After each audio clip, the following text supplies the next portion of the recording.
Testing. Oh, we're good. Hey, folks, good to see everybody.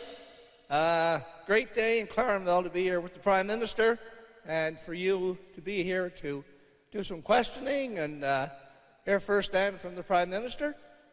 Great to see all of you. I know there's some people here from the Chamber of Commerce and some high school students. Where are you guys? Stand up. Hey, look at that. Woo! I got an invitation recently to come to the high school to speak to students. When I heard the Prime Minister was coming, I suggested that he would speak to you directly, and you could speak to him. So welcome today. I also want to thank Minister O'Regan for being here today, and MP Joanne Thompson here to support me and be a part of this event. Of course, they also are part of our great Liberal team that we have in Ottawa that works so hard to deliver for Newfoundland and Labrador. And I can tell you, I'm delighted that the Prime Minister is here in Bonavista, Beer Trinity, in rural Newfoundland and Labrador. And that's something special to me.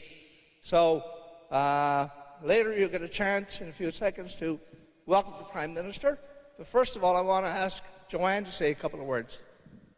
Thank you. I'm Joanne. I'm the Member of Parliament for St. John's East. I want to say how pleased I am to be here today. I love events like this. It's an opportunity for you to be able to speak directly to the Prime Minister, and isn't that an example of what makes our democracy so incredibly special and why it's important to do this, because we have to hold on to democracy, and we've got to hold on to our ability to be able to each of us have an opinion without saying that somebody else's opinion isn't right. So this is a great chance to come together, to share, to learn, and I believe to come away stronger.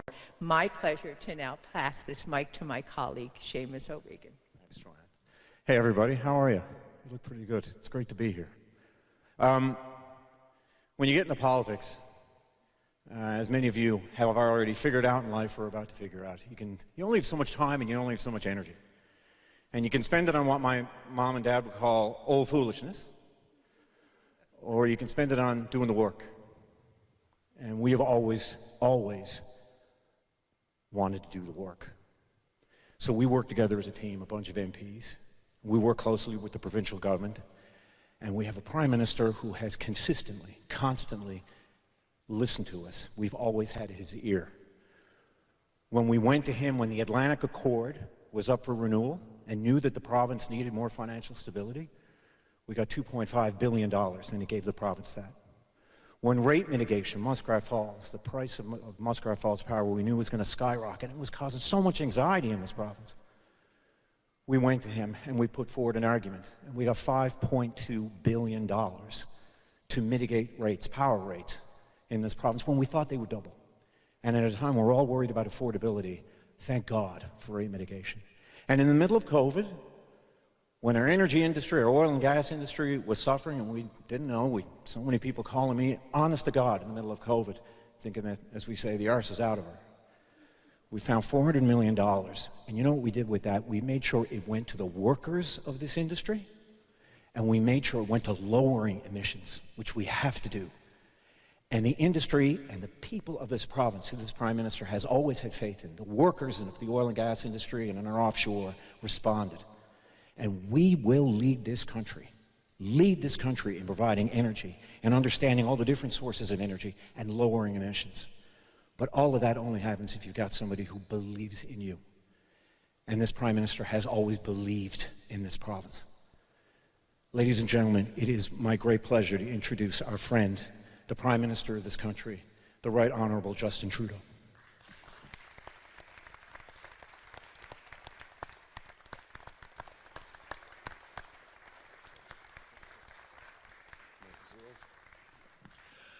Hey everyone, thank you for the introduction, Seamus, Joanne, Insurance, thanks for everything you guys do, but mostly thank you all for coming out here today. This is really what politics should be all about, which is a conversation amongst citizens about the big issues we're facing and about how we feel we should be prioritizing those issues. what's going on in our communities, what's coming at us in the years and decades ahead of us, what kind of tools we're putting in place to resolve those issues. You know, a lot of politics these days gets signaled down to sort of sound bites. Can it fit on a bumper sticker? Can it fit in a tweet? Can it fit in a TikTok video? Whereas complex problems require complex solutions. And they require us to actually talk about where we're going and try and understand diverse perspectives and lean in on how to best articulate our core values that just about all of us as Canadians share into the best set of priorities, programs, policies that are true to those values and that approach.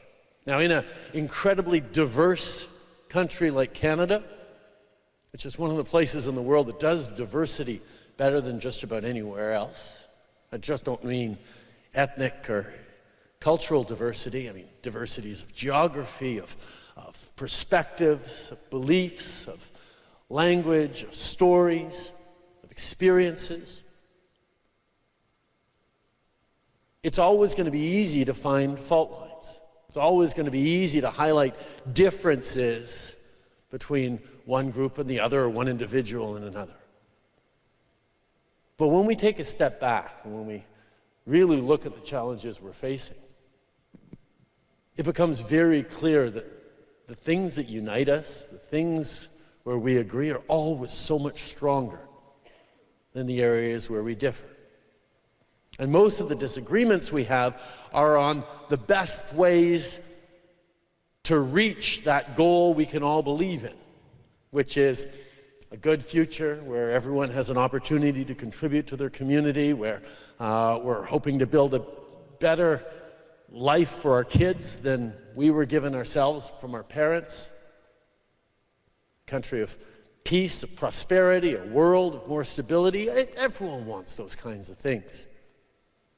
What is the exact mix of policies and choices we have to make as communities, as a society to get there? Well, that's the work of politics, of how we choose to organize ourselves, of who we choose to serve us in our communities and to be our voice in Parliament or in government.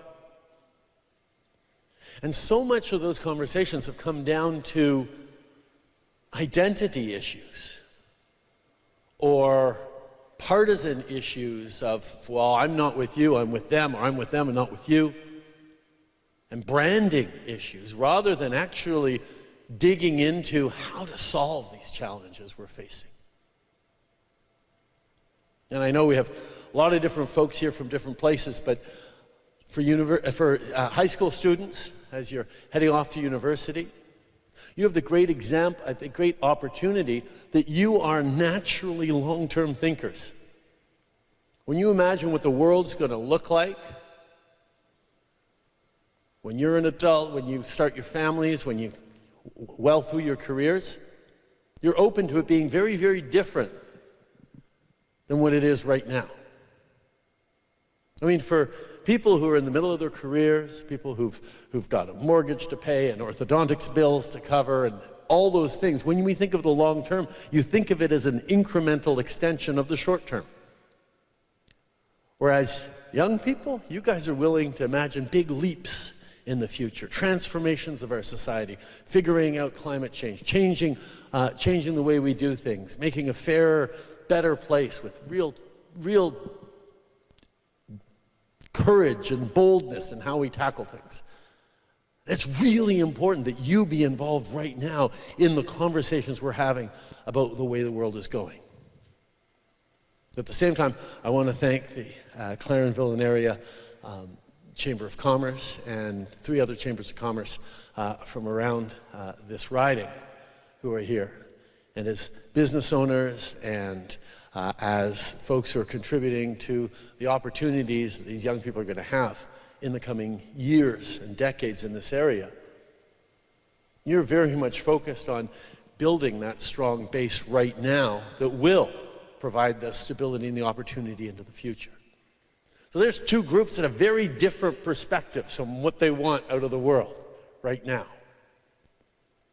But the more we can come together in conversations about how we're going to solve these challenges and understand each other's perspectives and discover that we're not that far off and that we all have useful contributions to the best possible way to solve these things, well, then we're having real conversations that are going to bring us to where we need to be. Because the challenge of Canada has always been the extraordinary diversity of this country means there's so many different factors and perspectives to hold into account. And the challenge with that sometimes is it doesn't feel like the kind of cohesion in a country that other places have, where there's a singular identity or a singular language or a singular culture or not much immigration or all those different things. But at the same time, we know, if you've done any studying of biology or environmental ecosystems or what have you, you know that diversity is a source of resilience in systems. When there are multiple different ways of solving the same problems, you have much greater chance of making it through crises and succeeding in complex, difficult situations. That's what we've been able to do here in Canada. And that's what we have to continue to be able to do. That's why, as the world is changing, with mass communications and misinformation and disinformation and social media challenging us all the time, everyone's speaking, nobody's really listening to each other. Taking time to sit back and actually think carefully about where we're going and challenge directly those people who you have charged to steward the country through the next few years is a really important part of our democracy. Because democracy didn't just happen, when you show up at a ballot box, as the young people will, as Canadians almost take for granted sometimes, and put a little X in a box and say, okay, that's democracy, and I can go back to living my life. Democracy requires constant attention, constant support, constant engagement, constant reflection about your role as an active citizen within a community, within a province, within a country, within a world. And the more we understand that our choices and our actions and our statements and our participation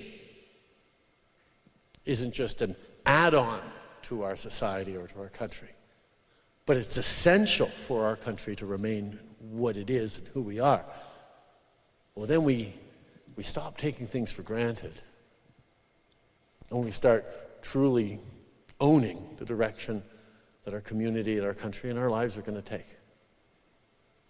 So that's a long way of saying thank you. Thank you for choosing to come out here today. Thank you for coming with questions for me. And thank you for sharing your perspectives with me. Because for me, being able to hear directly from citizens, not just because it was tough during the pandemic, we couldn't get connected nearly as much as I would have liked, but because fundamentally, in order to be able to serve Canadians as a government, you have to remain connected to them. And I have to be able to hear directly from you. And that's why doing these town halls is probably one of my favorite things in this job. So with that, thank you for showing up. And we'll start with questions. And I'll start here, and then we'll just work our way around the room, and we'll see how many questions we can get to. Does anyone have a question for me here? Yes, you, right in the back. Is there a mic? There we go. Sure. Stand up. Prime Minister, for future of Ukraine. What's your name? Dominic. Dominic? Yes, Dominic. Dominic, sir. Thank you, Dominic. Go ahead. You're welcome. for the future of like Ukraine and Canada's future together, where do you see that going? Providing like care packages and helping immigrants and stuff like that from Ukraine. That's a great question. I think the first thing to understand, and I get this question from a few people every now and then, yes, it's a bad thing that Ukraine's getting invaded by Russia, but it's a long way away. What does it really have to do with us? And the first part of it is, well, Canada has a deep history with Ukraine. Ukrainians came over 100 years ago to help settle our prairies, and there are Ukrainian Canadians in the millions across our country. And that matters to us, therefore. But more than that, they are a free and independent democracy that got invaded by its neighbor for totally illegal and unjustified reasons. And as a country that likes to think of itself as one of the good guys, we should be standing up for people who get invaded by their neighbors. When Russia chose to violate the UN Charter, when it chose to overturn 70, 80 years of international peace and stability since the World War II, that has consequences. So we're supporting Ukraine because they're fighting the good fight in protecting their language, their sovereignty, their land. But more than that, as Russia decided to invade Ukraine, it was trying to rewrite the rules of the international order and return to a time where might makes right. Where if you have a bigger army than your neighbor, you can redraw lines on the map. Now, we had thought, as a world, we'd successfully put that time behind us. But right now, I can tell you, authoritarian countries all around the world watching very closely to see what Russia is doing and see whether or not Russia is successful in its totally illegal invasion of Ukraine, in its desire to prevent Ukrainians from being able to decide what their future will be and what will look like. And that's why Canada and our allies are stepping up so firmly around Ukraine. Because it's not just about whether or not Ukraine gets to continue to be an independent country. It's about whether or not the rules that have bound together the world and created so much peace and stability and prosperity for us all will continue to hold into the future. In the sense as if we do not stand up now, then we're not actually defending the fundamental principles that we have created a very peaceful and successful world on. Not to mean we're all perfect now. There's still conflicts and challenges around the world. But it is a hell of a lot better than it was 70 plus years ago. And the world is shifting in its polarization, in its centers of power and authoritarian governments. And now is the time for all of us who appreciate the freedom to choose your own path, the freedom to live in a democracy, the freedom to be prosperous in the ways that democracy has led to stand up and say we're willing to fight for it. And we will. So yes, we're going to be there to help Ukraine by welcoming people here while they're having that fight go home. Maybe they'll stay, maybe they'll go home. We're going to continue to contribute with weapons, contribute humanitarian aid, contribute financial aid. We will be there with them and for them with as much as it takes for as long as it takes, because it's the right thing to do. Thank you, Dominic. Another question from this section. Yeah, go ahead, sir. There we go. Good afternoon.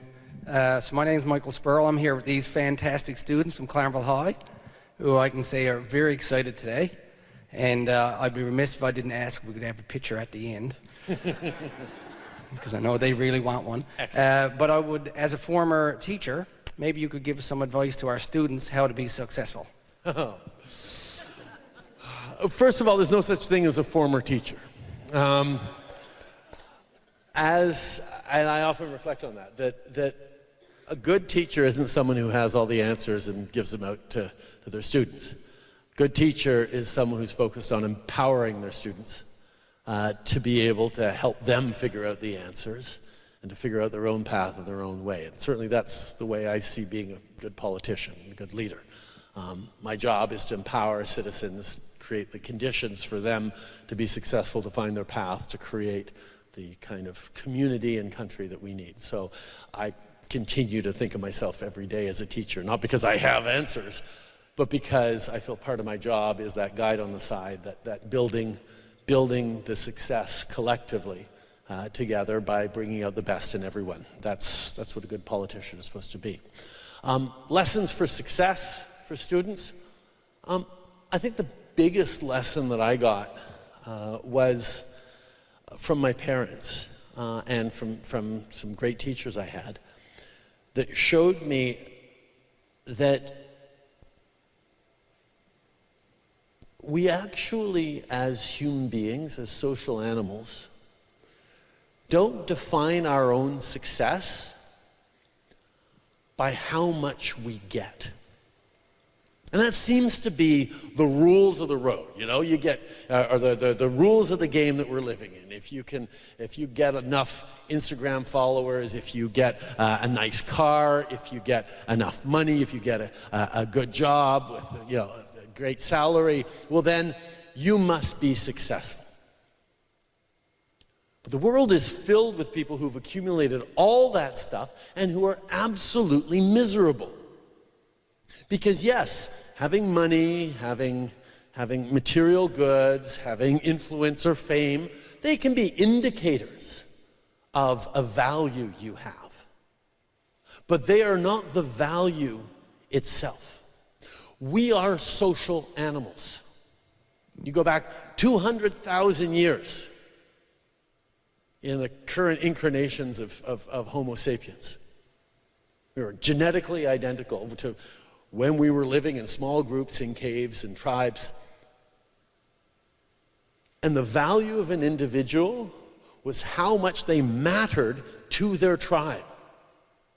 Were you a better hunter? Were you a better leader? Were you a great fisher? Were you someone who could make beautiful baskets? Like what you had to contribute to the world around you was the thing that gave you a sense of meaning and purpose and completion. And yes, achieving material wealth and various types can indicate that you invented something really great or contributed something really great to your society or to community that you were rewarded for. But it's not the money and the achievements itself. It's that sense of, do you matter to your community? Are you bringing something to those around you who matter to you that makes their life slightly better, slightly easier, slightly richer, slightly happier, how much are you relevant to people around you? That's the thing that matters. And I saw that from my dad. After he'd retired from politics, people came up to him and would say, thank you for having brought my family to Canada, thank you for what you did to make our country better or whatever. People were saying thank you for the impact you had on them.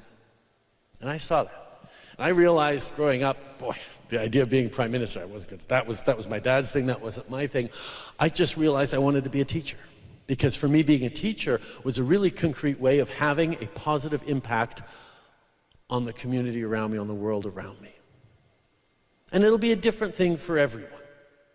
But if the challenge you place to yourself as you figure out what your path ahead of you is, if the question you ask yourselves is, how can I have the best impact on the community around you? How can I employ what I'm best at, or my strengths, and have them make an impact in the world around you? Then you won't go wrong. If that's the question that drives you, how can I make the biggest difference and positive change? then you'll be successful. But it's hard in this life to not get distracted by everything else that is supposedly a marker of success that sometimes ends up a lot emptier than you expected it to be. So whatever it is your path, figure out how you can work hard to contribute to the world around you, and the rest should be able to come. Thank you for your question, Michael. I've got a question from this section here. Yeah, you in the black sweatshirt. Is it on? Yeah, all right. Good afternoon, sir. What's your name? Ryan. Ryan Smith. What are some things that you feel can be done to help with the shortage of nurses and doctors at the municipal, provincial, and national level? Because as someone with multiple family members who work in that system, I know that there is a very large need for more people, and they are trying to figure out how to supply that without impacting the quality of the people who are working there. So what are some things you feel could be done? Oh no, great question, Brian. And it's a question that people are struggling with right across the country right now. I mean, the pandemic, we were celebrating our healthcare heroes who were going into work and putting their families at risk to keep our most vulnerable safe. Even at the back before we had vaccines. And they were heroes, and we were applauding them and banging pots and pans for them and understanding just how important it was to support our frontline workers. And it hasn't let up at all over these past 3 years. Indeed, it's getting harder in some ways because more people deciding, okay, they had enough and they're retiring and they're going to find a different job. And the ones that are remaining are getting stretched thinner and thinner. And just about anyone who gets into the medical profession at any level is doing it because they want to have an impact. They want to care and offer people the best kind of care possible. And when you find yourself too exhausted to be able to give every patient all the attention and the support, whether you're a personal support worker or a registered nurse or what have you, it goes at the core of, well, you got into this business to help people, and now you're just unable to because of the context around. So yes, there is a huge amount of pressure to bring along relief, to properly support our medical professionals, to give them a break, to give them reinforcements. And that's actually one of the things you may have heard. We've signed historic agreements, or in the process of negotiating historic agreements for the next 10 years of healthcare in this country. Now, the federal government doesn't deliver healthcare services. That's excellently done by provinces and territories across the country. But the federal government has two important roles. Part of it is to fund it, or fund a big part of it.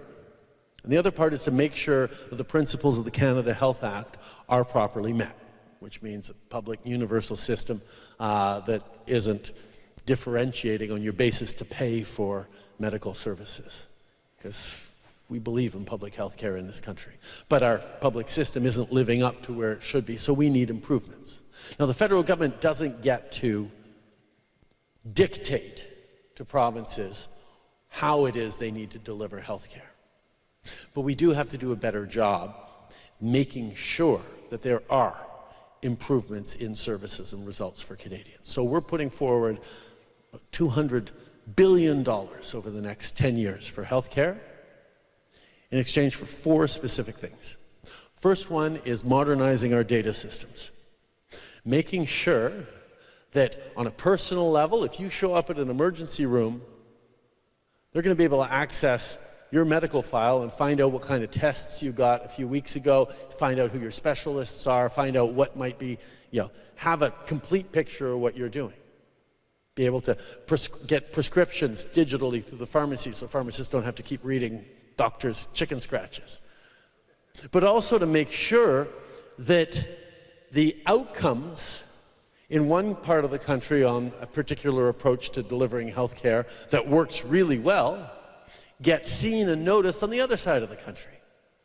We have disadvantage of having 13 different medical systems in this country with our 13 provinces and territories, but that's also an advantage that it gives us room to compare best practices to see what works, see what doesn't. But it only works if you're comparing apples and apples right across the country, and that means better data collection for better results. That's a big piece of it that we're moving forward on, and that will significantly help as well, maximize the impact that people can have in the system. The other three things we're looking at, first of all, more access to family doctors. Being able to have a family doctor is essential to be able to navigate through the healthcare system, whether it's specialists, whether it's just worrying about your kids or what have you. Access to family doctors is a hugely important thing. We're increasing that. Second is timely access to mental health services and substance addictions care. We know mental health is health, and making sure people can actually access mental health services is really important. The third one is better support for our frontline workers, for those people who are the health human resources that our systems rely on. And there's a few things we're looking at. Can we accelerate foreign credential recognition? So foreign trained doctors can rapidly show that they are up to the level that Canadians expect, because that has to be. You can't have someone walking in and saying, oh wait, you went to med school in Nigeria, I don't think you're going to be as good as a Canadian doctor. Well, we have to make sure that they have hit the mark that we expect in Canada for that. But that's not another 8-year program, that's maybe a year. How can we accelerate foreign credential recognition? How can we accelerate national licensure? So if you're a doctor who's trained in Saskatchewan, or an RN who got his teaching degree in his nursing degree in BC, we should be able to say, okay, if you can be a nurse in BC, you should be able to be a nurse here in Newfoundland or in Quebec or wherever. That's still not something we have right now. So there's lots of things we can do around that. The other thing also is just continue to invest in the medical profession as a valuable, respected profession that people should want to get into. Increase the number of med schools we have, increase the number of programs for people who want to be in the care economy. These are all things that we're working on, but the pandemic showed a lot of vulnerabilities and weaknesses in our system that we're all having to work on, and that's something that we're very serious about doing right now. Thank you, Brian. Another question from this section here. Okay, right in the back there. Thank you. Okay. Hi. Hi there. What's your name? Kristen Davis. Chris. Good to see you. Yes. Sorry. Okay. What's your opinion on the Willow project that just got approved to happen over in Alaska? Sorry, the new the oil and gas drilling project that Yes. Biden just approved? Yeah. Okay.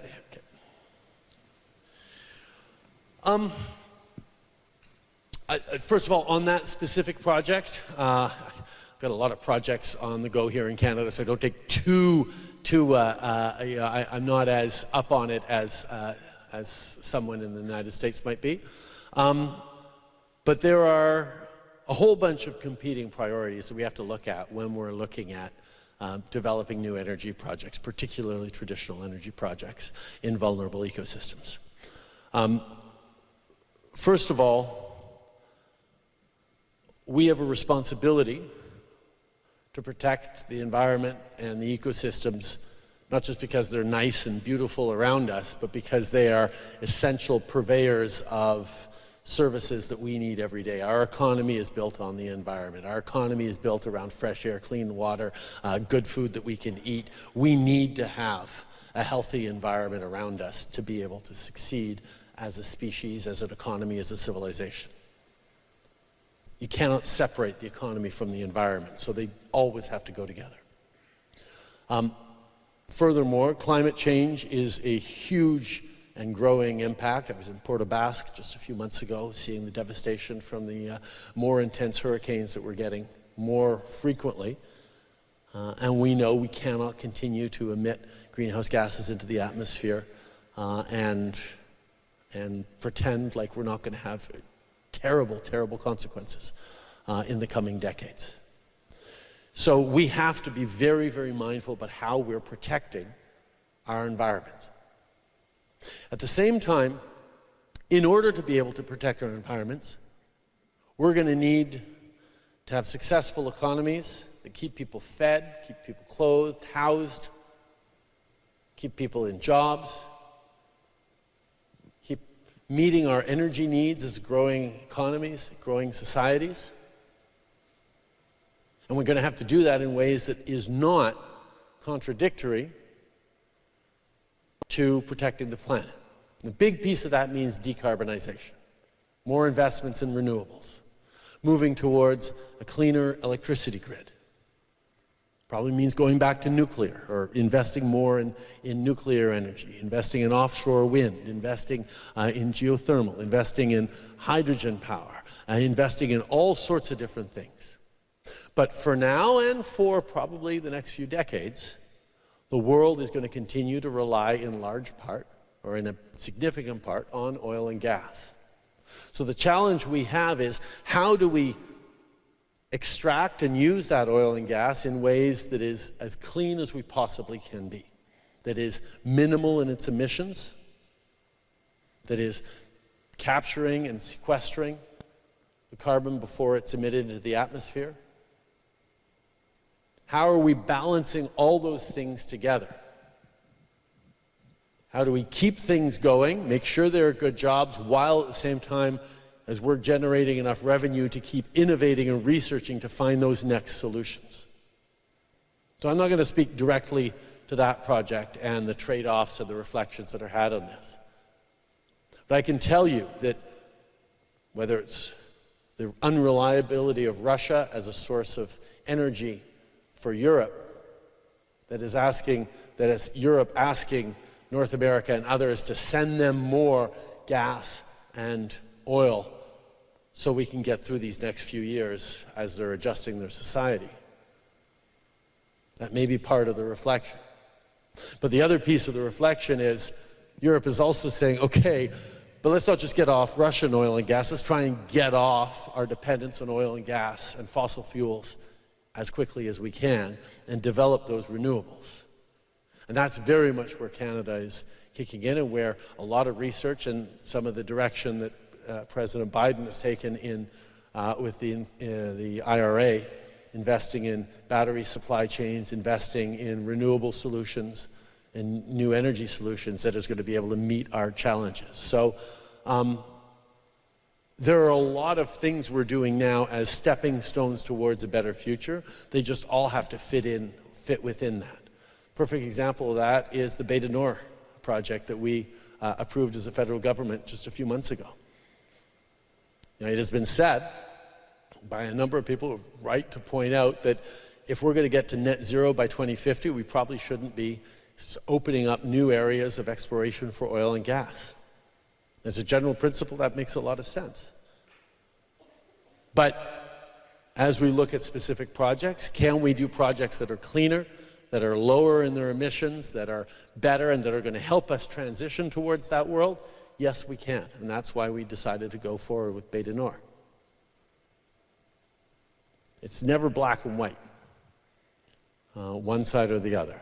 We're just trying to figure out the best shades of gray to be able to meet all those priorities of being as low impact as we can to the environment while protecting it as best we can, while making sure that we can still heat our homes and run our businesses and have the capacity to continue to invest in research that's going to bring us beyond that.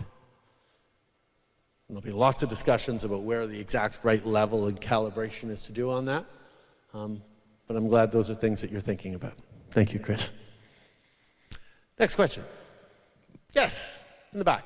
Yeah, you on the left there, the first hand to go up. Yes, yeah. Look the other side. No, other side, turn around. There we are. Hi, my name's Hillary. That's Hillary. It's not a spelling issue, it's a hearing issue sometimes. Clarenville High School is really advanced in its application of deep learning initiatives.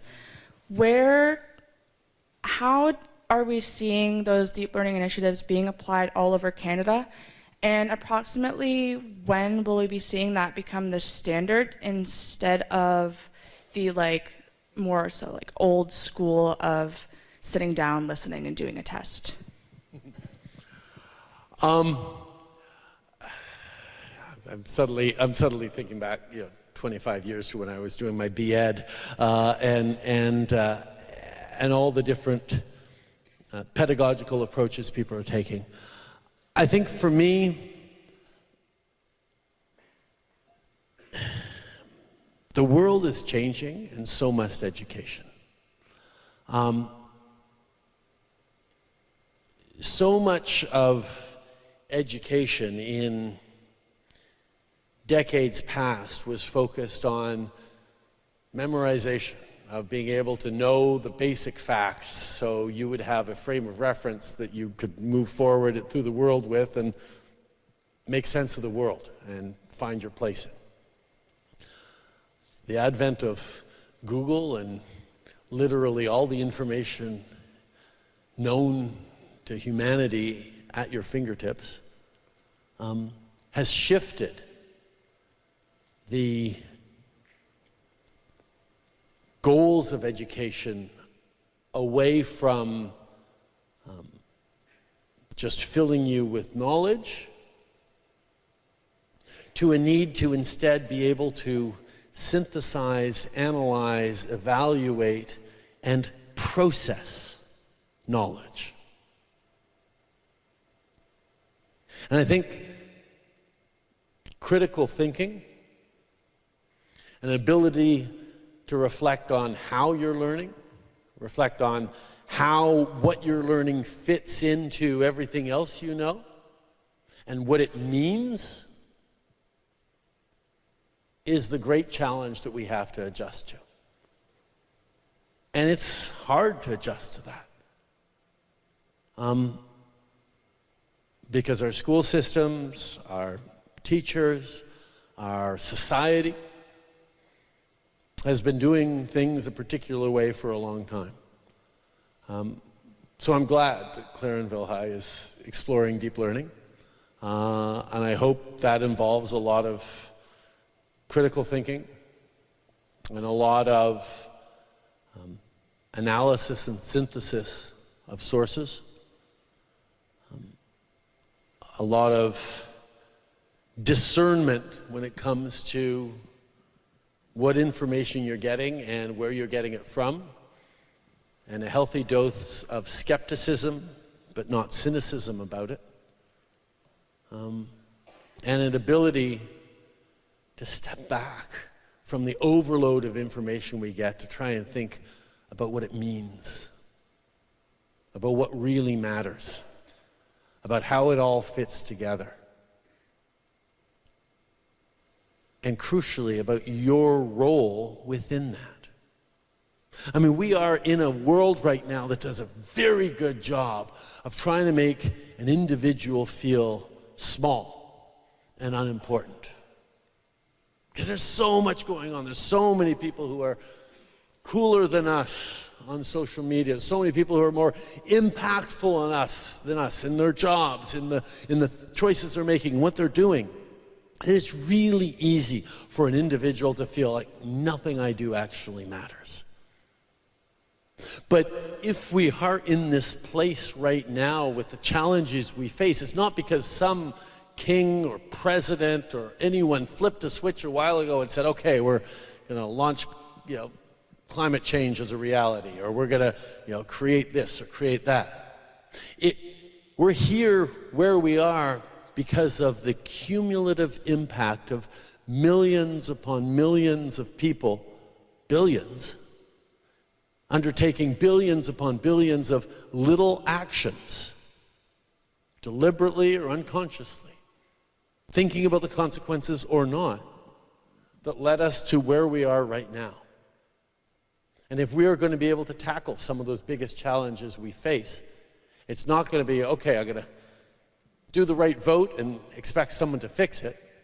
It's more, I'm going to be mindful about the actions and the choices I take in my life, which include participating in democratic processes, but include my life as a consumer, include my life as a friend, or as a teacher, or as a counselor, as a buddy, as an employee, as an employer, all the different hats you will wear in any given week throughout your life. You have the power to impact the world around you with those deliberate, thoughtful choices. And the more school can prepare you to analyze and think about what it all means in a larger sense than just, yes, the War of 1812. What year was that? Yes, it was in 1812. The memorization doesn't matter as much as understanding. And I think that's a huge step forward. And the more we can do that in schools, the better off we'll all be. Thank you very much for your question, Hillary. Another question. Down here. Yes. So they can hear you in the back. So, what's your name? Marika. No. M-A-R-I. Yeah, just spell it like it sounds. I own the Artisan in Trinity. I'm one of many tourism operators in the room. I don't know if we can raise our hands. We don't outnumber the high school students, but there's a few people, especially up from the Bonavista Peninsula here. One of the things that I think most people are struggling with right now is affordable housing for employees. We've all done a really good job of helping revive rural Newfoundland after the cod fishery collapsed, but of course with growth comes additional problems. I certainly know that every private business, not-for-profit, and even municipality in our region really wants to work together to find solutions. We'd love to work with the Atlantic Canada Opportunities Agency to do that.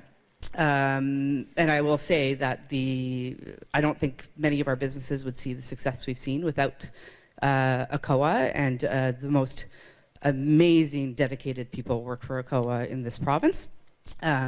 Very proud to work with them. However, their hands seem to be tied with regards to being able to help businesses grow through finding the solution to growing their workforce and keeping employees. So my question is, what solutions do you see coming from the federal government for any communities that are trying to resolve this issue with regards to housing, especially in rural communities? Thank you. Yeah. We saw these challenges to the housing related to positive growth, as you say. It's great their economy is growing. It's great that people are coming to Canada. But the federal government, for many years before we got elected, had withdrawn itself from housing and left it all on the provinces and municipalities to deal with. In 2017, a few years after we got elected for the first time, we launched a national housing strategy, which was a pretty good start. But there's so much more to do. In our most recent budget, we put forward $4 billion for municipalities, directly to municipalities going around the provinces, so that they could accelerate the regulatory, the proposal process to get things built quicker, to increase particularly affordable housing. We move forward on initiatives to incentivize the construction of middle-income rental housing, which is a niche that really needs to be filled. We move forward with the Rapid Housing Initiative that is converting, particularly throughout the pandemic, was converting unused hotels into residences, not just in urban areas, but also in rural areas. And we have a dedicated rural strategy as well for housing, because we understand that the challenges here are very different. One of the things that we also get pushback on is, well, you're talking about increasing your immigration levels, and yet we have housing shortages now, and we don't have enough healthcare workers to help Canadians who are here now. Are we really going to be making the problem worse by bringing in lots of immigrants? Well, one of the things we point out is one of the areas where there are massive labor shortages are in the construction industry. So targeting bringing in the right kinds of people who are ready to get to work in construction and build some of that housing and bring down the costs of construction housing, just because there won't be such scarcity of labor, is going to be a good thing. just like bringing in more medically trained immigrants from around the world to become Canadians and be part of our Canadian system is going to help with our healthcare challenges as well, rather than exacerbate it. So there's a lot of things that the federal government can do, but if I were to tell you there was one thing we were going to do that was going to fix everything, you wouldn't believe me, because it's an incredibly complex space. And that's why we recognize that every community has different challenges, every sector has different challenges, and that's where working with municipalities, we do a lot of work with the Federation of Canadian Municipalities to try and see how we can target opportunities for them to increase housing stock. We've committed to doubling the housing stock, the new housing stock over the next 10 years in this country, so double the pace of construction of housing, and that's something we're on track to do. Working with provinces as well, being there to help incentivize and help absorb some of the costs of inflation going up, and inflation and interest rates at the same time is causing a lot of projects that were on the books to now not look like they're able to be affordable anymore, and we've had to step up and make sure that they stay on the affordability side. There's a lot of work to do, but it's one of those things where as we see people have jobs, which is great, as we see growth in our economy, as we see growth in our population, there are stresses on housing and home ownership and rental stocks, but it's something that all orders of government are working really, really hard to fix. It doesn't happen overnight, but it's something that I've heard regularly, and I appreciate hearing from you again, and we will keep doing it where we can. Thank you. Another question. Yeah, you in the green shirt. Gray. Green. There you go. Thank you, John. Yep. My name is John. My father and I have been living with type 1 diabetes for the past 16 years. I'm sure, as you know, here in Newfoundland, there's actually a provincial program that provides funding for diabetics under the age of 18. Past that, there's no funding at all provided. There are some provinces that do a great deal in providing aid, financial aid specifically, for people who suffer from chronic diseases. So I guess I'm wondering, would you be able to provide an explanation as to why there's such a discrepancy in the aid provided for people who suffer from chronic diseases? No, excellent question, and thank you, John, for bringing that up. I know it can be, it's challenging as it is to live with it, but to have financial uncertainty around it as well is an extra pressure that you certainly don't need. As I mentioned before, there are advantages in having 13 different healthcare systems across this country in our 13 different provinces and territories. But we could do with a slightly greater degree of harmonization. I mean, the stories that are heartbreaking of families who decide to move to an entirely different province because they have a child with a particular rare disease that has better opportunity for certain drugs or treatments in one part of the country than the other. That sort of shouldn't be in Canada.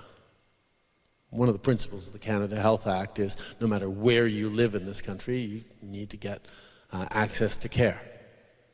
That's one of the principles of Canada around equalization as well, where whether you're in an extremely wealthy, successful province or one that is going through a period of more financial hardship, Canadians should all have the same level of services in general. That's the idea of it. Obviously, it doesn't always work that way. But it also is one of the reasons why we recently moved forward with a high-cost drugs for rare diseases strategy that the federal government's picking up on. And it's obviously not diabetes, but when you have a rare disease that has maybe 6 people in Ontario and 1 person in PEI and maybe 2 in BC, and they're really expensive drugs, the healthcare system isn't really well suited provincially to respond to those. And therefore the federal government said, okay, that's a problem that we should step up with Canada-wide. We put forward $500 million to help with those costs of drugs, so to take that off the provincial levels. The other thing we're trying to do is get a standardization across the country on what drugs are covered and what kind of supports are given, so that you don't have those variability across the country. And the challenge is, of course, leveling up and not leveling down as you harmonize, but it's something we're working on. And actually, one of our MPs, Sonia Sidhu, just a couple of years ago put forward a national strategy on diabetes that has elements of this in it that we're certainly looking at. Again, the federal government doesn't get to force provinces to do one thing or another, but we can certainly create the context and the encouragement for people to do better alignment, so that you will be able to not have this weighing on you as a stress on top of all the other stresses we live through in these particular times. But thanks for bringing that up, John. Excellent. We have a question over from this section here. Here we go. You. Yep. Her. Hello, well, welcome, Mr. Prime Minister, to our beautiful province. My name is Candace Way. I work with Greek Seafood Newfoundland on the Burin Peninsula. We have currently 104 employees. We are an Atlantic salmon aquaculture program. We have a land-based facility in Marystown and sea cage operations out in Placentia Bay. Of the 104 employees that we currently have, 30% of our employees are under the age of 30, I'm proud to say, and we also have representation from over 8 different countries. So we're quite a diverse complement of employees. We've been in operation since 2020, and like I said, and during that time, a number of our employees that are from away have gotten their PRs or in the process of getting their PRs. Many have had babies, bought homes, and are settling. And so I'm from an outport myself, and I think you can actually, there's the mayor from Southern Harbour is here as well, and I think he can speak to the life that our operations has brought into some outports. I guess my question for you is that we are concerned about the recent announcement on the Discovery Islands out on the West Coast. So I'd like for you to speak to how that would apply to the East Coast, and in particular with regard to the assurances that we can give these 104 employees, which will only grow as we expand, to their job security for the future. Yeah. No, thank you for your question, Candace. I know how important questions around fisheries have always been for Atlantic communities. And I know there's a lot of uncertainty around aquaculture these days. We know that as a source of nutritious, reliable food for Canada, for the world, aquaculture is going to be a key part of the solution. And it needs to be a growing industry. At the same time, we have seen the impact of open net aquaculture, particularly on the West Coast, on wild salmon stocks. There's still a lot of science being done and data being collected on that, but we have to figure out a way to make sure that we're moving forward in ways that is both preserving natural ecosystems and natural fish stocks, and providing we meet needs of a growing world and growing businesses. Yes, go ahead, Candace. I forgot to say that our operations are actually using an all-female sterile Atlantic salmon population. I should have mentioned that. I'm sorry, I forgot. Nope, excellent. And that was actually sort of where I was going without being as specific as that. There are ways of doing agriculture in ways that are much less risky for wild fish stocks. For people who don't know it, it's a complex file I won't get into too much, but there are better practices in some places and by some companies than others. And we need better oversight, we need better standardization, we need better information, data. It's an important growth industry.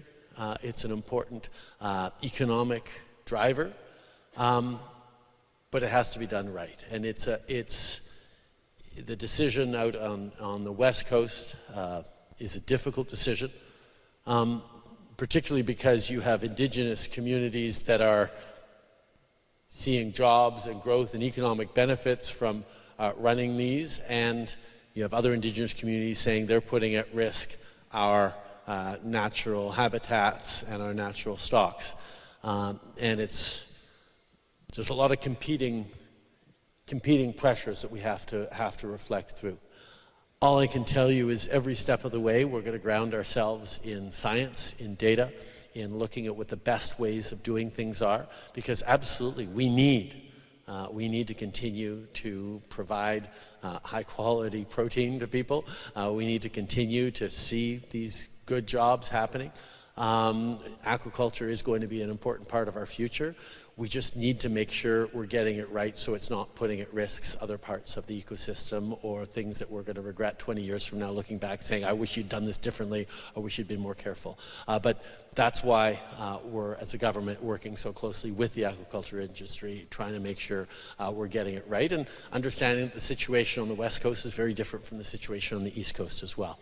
I don't know whether I'm successfully reassuring you on this, but I can reassure you at least that it is an issue we take very, very seriously. I've had many conversations with our Minister of Fisheries about all the competing factors and the difficulty of finding the right path forward in a very complex situation, but anchoring ourselves in evidence, data, and the best science available, and a bit of the precautionary principle as well, is where we need to be.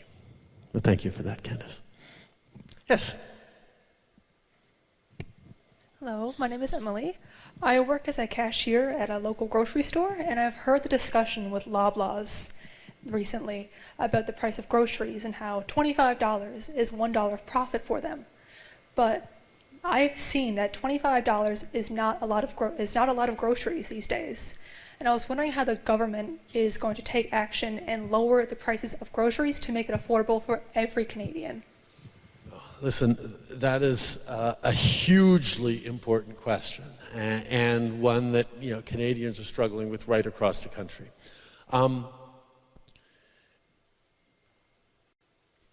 We're facing an inflation crisis right now in this country that looks like it's getting better. I mean, there's real indications that inflation will be back down to much more manageable levels by this summer. So that's a good thing.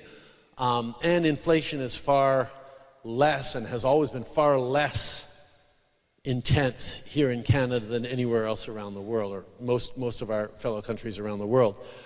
Of course, for a mom who can't buy her groceries, knowing that we're doing better than Spain is like zero value in making you feel better about yourself, because you can't afford your groceries. So we can be reassured that we're in a good position, but we need to do better. Now, Canada is impacted by the global pressures on supply chains that are coming out of the pandemic. We're impacted by the rise in energy prices, the challenge around fertilizer that Russia's illegal war in Ukraine has created, and knock-on effects. There are lots of things going on that we don't actually get to counter. So what our focus has to be as a government is not necessarily trying to manage and counter and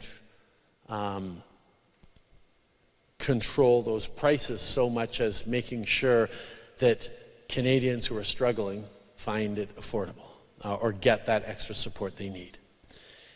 And the challenge we have on that is, in a time of high inflation, if we were just to send everybody checks, you'd just be feeding into inflationary pressures and things would get much more expensive. So that's not actually a solution. So what we've had to do is be very, very targeted in how we help the people who need support the most. That's why through the fall, we doubled the GST credit for six months, which means 11 million households, lower middle income households, got a few hundred extra dollars. We continue to increase the Canada Child Benefit with inflation, so that families with kids have a few extra dollars, and there's hundreds of dollars a month tax-free with the support of their kids. We move forward with a $500 rental top-up for close to $2 million extremely low-income Canadians who are having trouble making rent.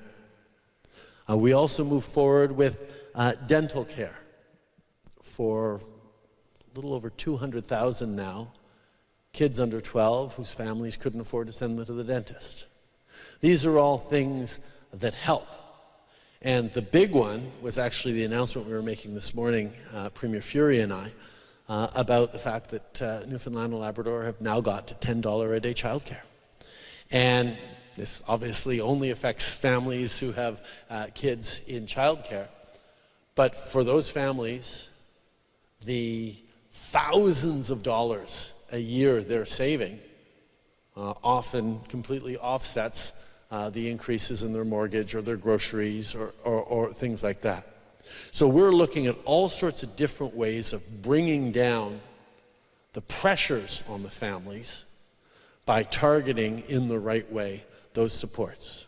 But I can tell you, we've also engaged with the Competition Bureau, on top of calling in the heads of grocery stores to committee. We've engaged with the Competition Bureau to look in very, very carefully to make sure that there aren't unfair practices going on, that there isn't gouging going on, that there isn't people taking advantage of, oh, it's global inflation, so we can just hike up the prices more and hike up the profits. We need to make sure we're looking out for people on that, and these are all things concretely we're doing around affordability and we'll continue to do. But one of the things I think people can be and should be reassured about is that even though, yes, let's be honest about it, things are tough right now. Grocery prices, gas prices were really high. There's a lot of stress about that. It's getting better. Inflation is coming down. Interest rates have seemed to plateau because inflation is coming down. And Canada as a country is doing really well. And it doesn't always feel that way, because we're going through a tough time right now. But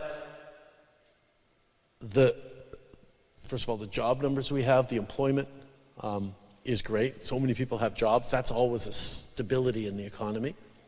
But more, the kinds of jobs we're bringing in for the future and the way Canada is positioning itself for the coming decades should give people a lot of confidence, first of all, that the government's going to be able to be there to help people who need it now and into the coming years. Even with everything we spent during the pandemic to make sure that small businesses, that families, that people could make it through this pandemic as best as we possibly could, we still have the lowest deficit, the lowest debt to GDP ratio in the G7. We have the best fiscal position of just about any country of our peers. And we have we're the third largest global economy with a AAA credit rating from those agencies that are designed to determine whether or not a country's fiscal track is sustainable. Like, we're doing really well on that side. But more than that, we're positioning ourselves as the place that is going to have the solutions for the coming decades. Volkswagen deciding to build its first battery plant outside of Europe, in North America, here in Canada. I was just with Michelin in Nova Scotia a couple of days ago, where they're investing massively in Canadian workers. Right across the country, investments in critical minerals, because we're going to need more lithium, we're going to need more cobalt and copper and all sorts of a range of things to fuel our net zero future around the world. And suddenly people are realizing that Russia and China are unreliable trading partners. Everyone's like, well, we can buy from Canada. They are friends, and they protect the environment, and they pay good salaries to their workers, and that matters. So Canada is incredibly well positioned for all those reasons, all our natural resource reasons, all of our human resource reasons. Canadians ourselves. I mean, if Volkswagen, Michelin, and ArcelorMittal, and Ford, and Stellantis, and others continue to invest in Canada, if big German companies want to build offshore wind and hydrogen power here in Newfoundland or in Stephenville, where I was a few months ago with the German Chancellor, it's because of Canadians ourselves. Our capacity to work hard, to innovate, to deliver, to be those drivers of a positive future that the world is looking for. So I know it doesn't help with groceries this week, but you should know that the government has the fiscal room to continue to invest in you and to support you to get through to those better times. And we have a greater capacity to benefit from the way the world is changing than just about any other country in the world. So the message that we're sharing with people now is, yes, it's tough, and we're going to be there alongside you to help out through these difficult times, but at the same time, you can be really optimistic that spring is coming, that the future is going to be better. Because we have put things in place that are demonstrating that Canada is very much on track and has the things that the world needs. Thanks for your question, Emily. Yeah.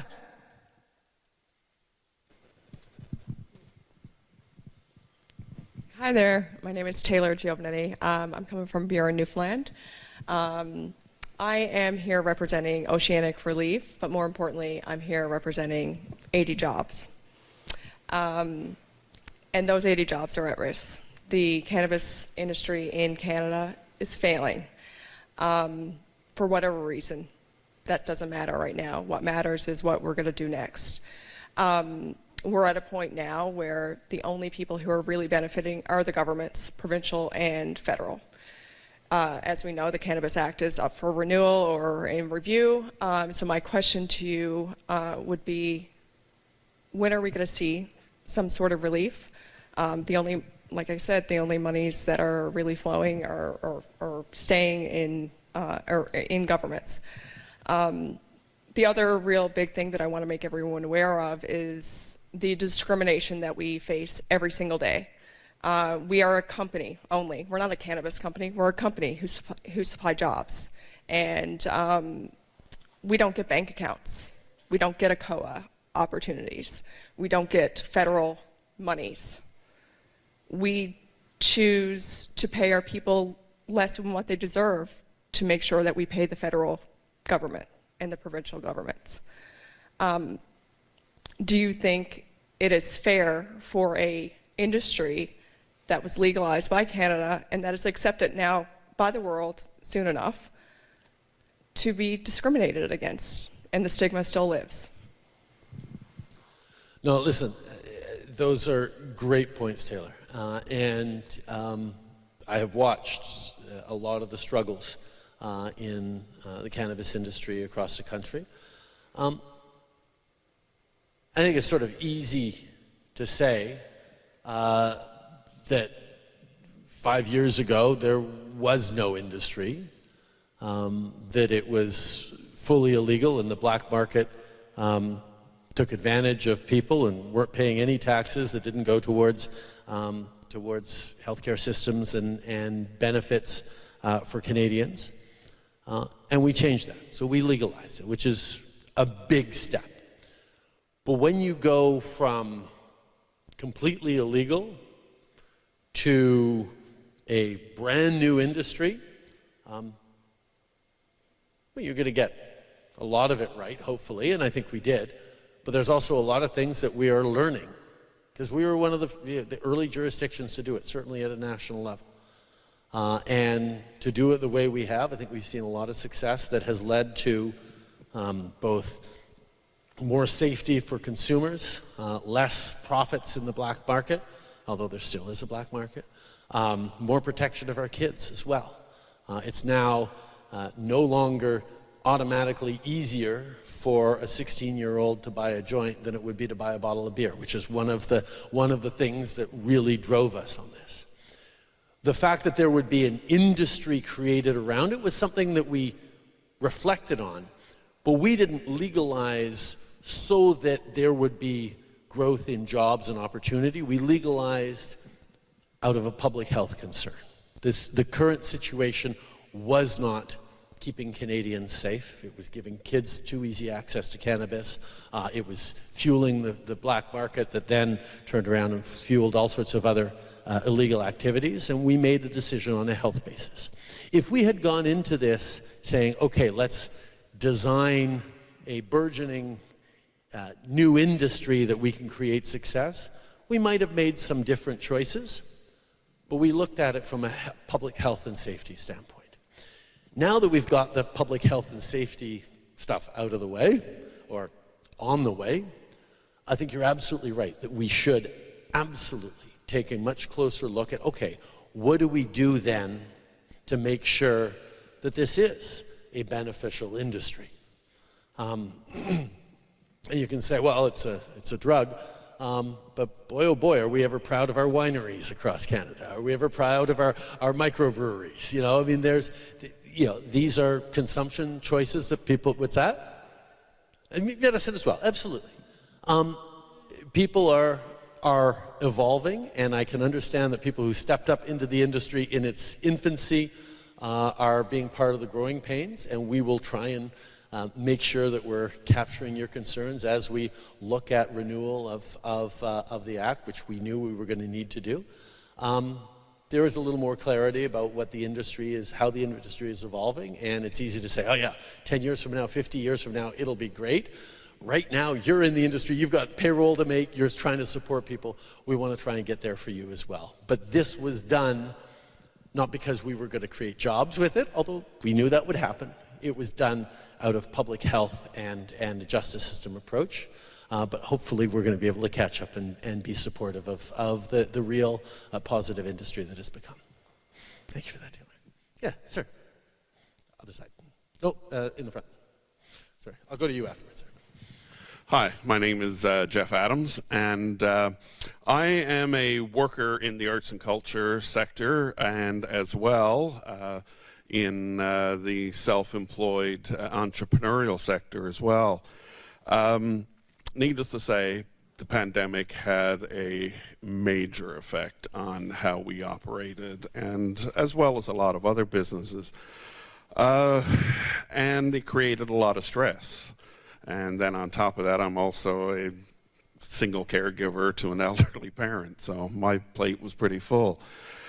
One of the things that I was wondering in terms of going forward into the future is, how does our current government view the aspect of basic annual income as a means of decreasing our stress levels and giving us a good mental health frame of mind, so that we can continue doing the work, as you said, to the students, those things that drive you, those things that, you know, give you passion and contribute to our society?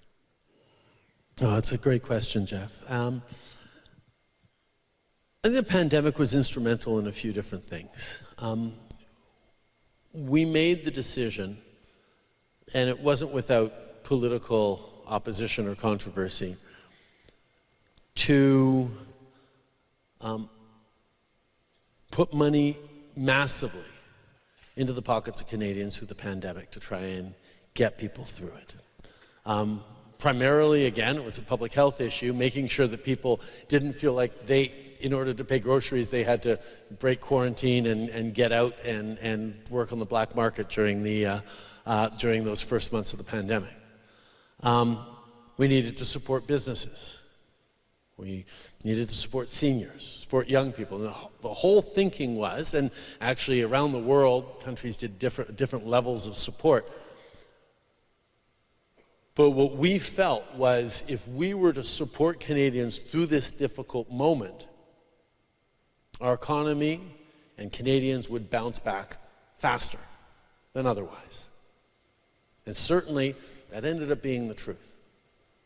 Our economy recovered full employment 6 months ahead of the United States after the pandemic.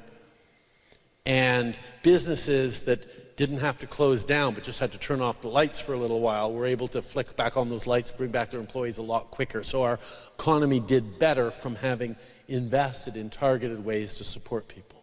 And that's sort of, you know, one of the fundamental points of disagreement between our focus and our economic policy versus a more conservative way of looking at things, which is always, the conservative way is much more, let's allow the wealth creators, the businesses, those who are already wealthy to have more free rein to create wealth, and that'll all trickle down and create more jobs for everyone else and prosperity for everyone else. That's the theory. That's how places like the United States keep justifying giving tax breaks to the wealthiest. The problem with trickle-down economics is it doesn't work. And for the past 8 years, our government has deliberately, and the pandemic was an example of that, but one of the first things we did was raise taxes on the wealthiest 1% so we could lower them for the middle class. Then we moved forward with the Canada Child Benefit. There was means tested that stopped sending child benefit checks to millionaires and focused the money on families that really needed it, including middle class families. And those extra hundreds of dollars a month tax-free made a huge difference. We saw 1 million people in this country lifted out of poverty in those first few years, including close to 500,000 kids because of the CCB. And far from seeing economic slowdowns because we were supporting the middle class and people working hard to join it, we saw that when everyone was a little more stable in their finances, businesses did better, the economy grew, because you can ultimately only grow an economy in a sustainable, responsible way when everyone's benefiting from it. And that's one of the big disagreements with some of the classic Bay Street economic theory that still peoples our financial pages in our major newspapers, where we directly and deliberately disagree with that. Because we realize that actually making sure that people have more affordable homes, more affordable housing, have more reliable income. That's why we work closely with labor and unions to make sure that people are getting good jobs and good benefits. Because when you do that, the growing economy does lift all boats. It doesn't do that when you're focused on trickle down. So back to your question specifically, we were very interested in the idea of basic income because it goes with sort of the philosophies that we've had of making sure that everyone is able to cover their basic needs. What we found, though, in looking into it is that it is so difficult to compare and contrast different experiences, different families, different needs, and to distill it down to one number that would be the same across the country, understanding that what you're experiencing as costs here in Clarenville is very different than what people are experiencing in downtown Vancouver, for example. But also, the situation someone's in one part of the country or with their family could be very different from the neighbors down the road. So what we looked at instead, and what we are looking at instead, is different building blocks that can meet towards the same thing. I mentioned the Canada Child Benefit a couple of times. That's, when we brought it in, it was $6,400 for a child under 6 in the lowest income bracket families. That did a huge, huge piece of reducing child poverty in this country. Moving forward on $10 a day childcare does a huge thing of clearing up salary, clearing up room in a family budget. One of the questions I got all the time when we brought in the CCB was, well, what about me? I'm a 30-year-old low-income worker who doesn't have any kids. I'm not getting any benefits from that. What we did is we moved forward with the Canada Workers Benefit. which as of this year is adding $1,200 more on top of the other monies that are coming from the Canada Workers Benefit to make sure that it's always more valuable for you to have even a low-income job than to go on provincial financial assistance programs or welfare programs. So ways of coming at different populations in different ways to have those a more nuanced approach at making sure we're getting everyone.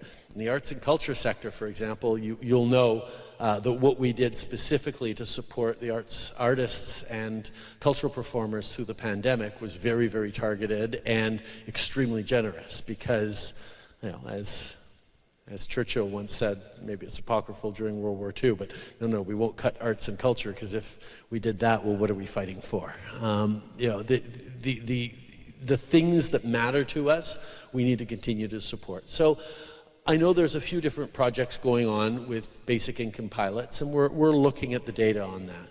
But we're trying to maximize the impact and targeting of the helps we're given with different programs that do that boost program, so we do have opportunities that give people what they need in a targeted way rather than just a universal brush way.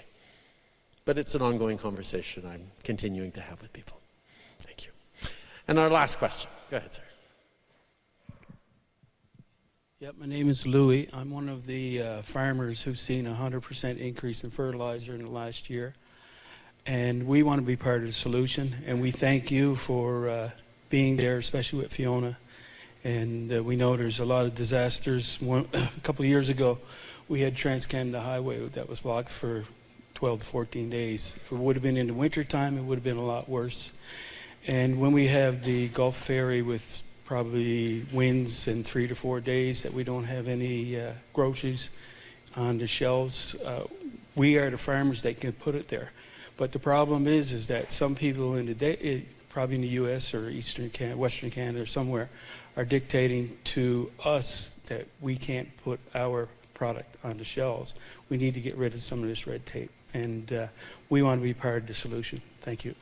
Sorry, can you, Louis, can you explain a little more what is the preventing you from putting things on shelves? I'll give you an example. Yeah, I went please. to Dominion yesterday to ask about potatoes to put on their shelves, and they don't know who the person is. It's somebody in the eastern U.S. states, things like that, right? And I commend the government, the provincial and federal governments, for their programs and for helping us and increasing agriculture in this province. And we are going to be part of the solutions to help to make the costs lower, especially for the seniors who are having problems right now. And we need to work with the food groups and all that kind of stuff to make it work. But we need to get rid of some of this red tape and to be able to put it there. We're Canada Gap certified.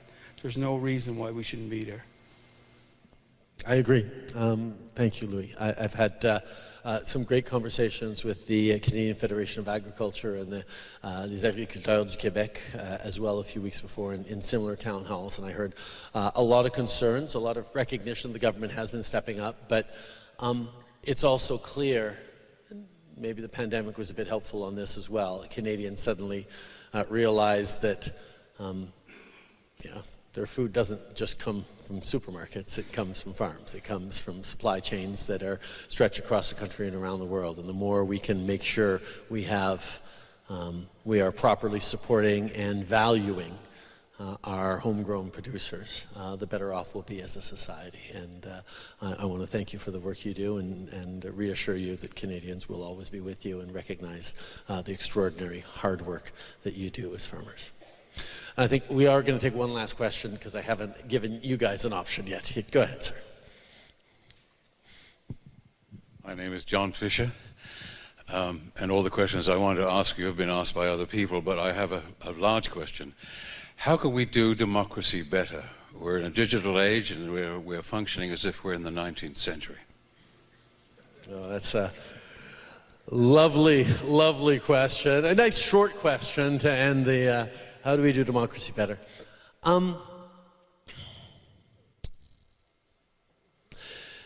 Democracy has always relied upon a engaged and interested populace. You don't always have to be, super educated or even super informed to be. There's not a qualification test to be a voter, so it's an important thing that Canadians and people in democracies around the world understand that it does require a level of attention and engagement. Democracies work best when there are robust debates about where the country should be going, about what choices are taken, clear contrast between the different parties on key issues, but also a sense of unity around where we're trying to go. Like every political party will say to you, we're going to make sure that you're more prosperous and you're safer and you're living in a happier, healthier world. Every party will say that, because that's what people want, right? The interesting debate is, my ideas on how to reach that will be different than another party leader's ideas on how to reach that, and Canadians get to choose and contrast and ask themselves questions about it. The challenge we're getting into right now around democracies is we're drifting away from a commonly accepted fact base anymore. People are no longer getting their news from 2 or 3 newspapers or 2 or 3 nightly newscasts. We're getting them from all sorts of different sources, some reliable, some less reliable. But more than that, we're not having real debate anymore in societies. Don't get me wrong, we all have a greater capacity than ever as individuals to express ourselves. But sometimes it seems like we're all so busy talking and posting and sharing that we're not spending as much time listening to each other and understanding different perspectives. And in any democracy, it's always an exercise in bringing together a consensus, not unanimity, and not one answer that everyone's going to agree with on any issue, but a sense of, yep, we've got a critical mass wanting to go in this direction, even though some would like us to move faster, some of us think we should move slower, but there's a sense of unity around where we're going. Well, the world has gotten so targeted and segmented and fragmented in so many different ways, combined with the fact that, there's some famous Lincoln-Adams debates that lasted 8 hours back when Lincoln was running for the primary, back in the 1800s. And now people barely tune into election debates. And when they do, they're all focused, rather than on substantive answers, it's who can get the best zinger off and get the best attack line, who can go reach into those emotions. And the powerful emotions, as we saw from south of the border through the last administration, are the ones that suscitate anger and outrage and indignancy and frustration. Those are very powerful drivers of getting out to vote. But anger never solved a problem. Outrage doesn't give a solution. Solutions in a pluralistic democracy like ours require thoughtful engagement and politics in full sentences and discussions about the trade-offs and compromises we're faced with every single day. For every single dollar a government has to spend, there's probably $100 worth of worthy initiatives they could spend on. Should we be spending more on education? Should we be spending more on taking care of our seniors? Should we be spending more on supports for small businesses? Should we be spending more on defense of democracy in Ukraine? There's all sorts of really important things to do, and finding the level that is optimal for such a diverse group of people is not easy. And that's where conversations like this, not, a quick 7-minute YouTube video that sums up exactly this complex issue and summarizes it and gives you one perspective, but actual exchanges that leave you thinking and reflecting on the choices we have to make as a society and the trade-offs we have to make. I'm not saying the solution is more town halls, although I'd like to think part of it is. But the solution for me is if all of you come away from this with perhaps a commitment within yourselves to continue to look deeper into the issues and understand the complexity, and that for every, what is the expression, for every complex, difficult problem, there is a simple solution. The problem is that simple solution is wrong. But there is a simple solution that someone can sell quickly. Not accepting the simplistic solutions.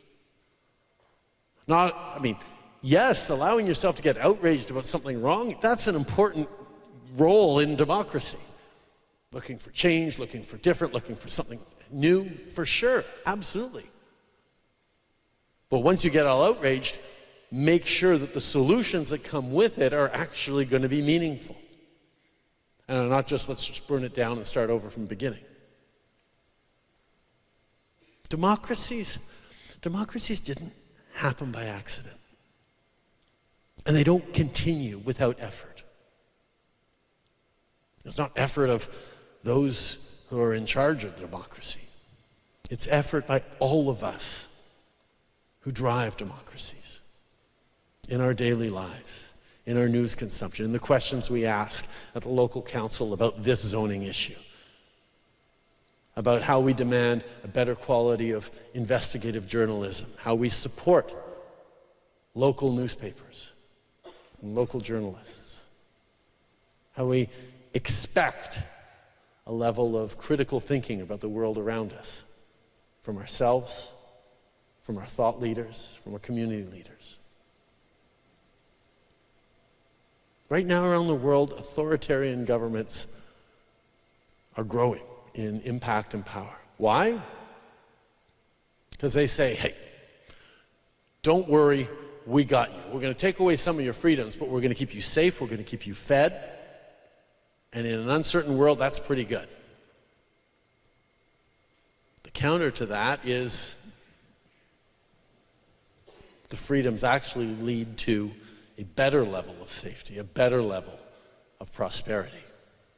But the uncertainty and the anxiety people are feeling in the world right now push us towards strongman leaders and authoritarian leaders who say, we're going to fix it all for you. That's not the way we want to be going. But the best way to keep us from going that way is to make sure that every single one of us, as individuals, as leaders in our own right, are thinking about the big picture that we are an indissociable part of, each and every one of us. So thank you for coming out today and sharing your thoughts with me. Merci beaucoup tout le monde. Thank you, Clarenville.